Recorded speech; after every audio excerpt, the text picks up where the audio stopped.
Le marché des produits laitiers industriels présente actuellement un bilan contrasté entre le beurre et la poudre de lait écrémé.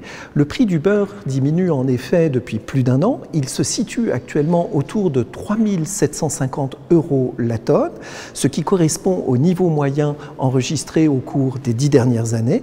En parallèle, le prix de la poudre de lait écrémé augmente régulièrement depuis le printemps 2018.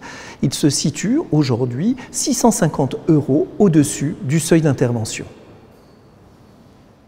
La production laitière s'avère peu dynamique dans les grands bassins exportateurs mondiaux.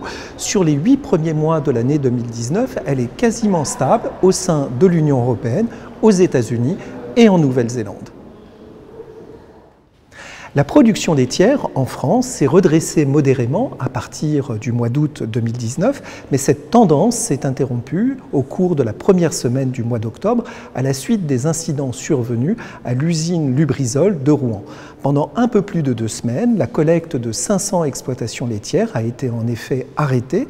Le sondage hebdomadaire de FranceAgriMer montre ainsi une diminution de 5% de la collecte en Normandie et de 6% dans les Hauts-de-France sur la semaine allant du 30 septembre au 6 octobre.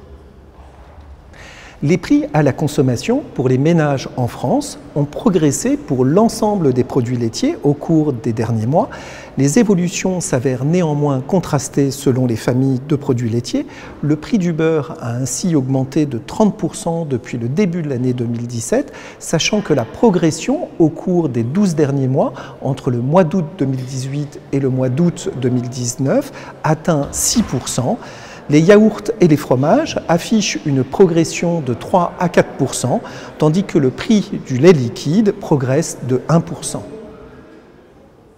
Selon l'enquête mensuelle laitière de FranceAgriMer, le prix standard du lait de vache conventionnel était au mois d'août 2019 de 344 € les 1000 litres. Il se situe 10 € au-dessus du niveau de l'année précédente.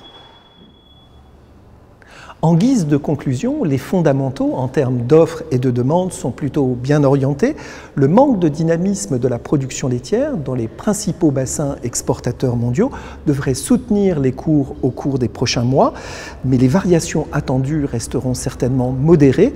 Le Brexit et la guerre commerciale entre la Chine et les États-Unis entretiennent en effet un climat d'incertitude qui pèse sur les marchés.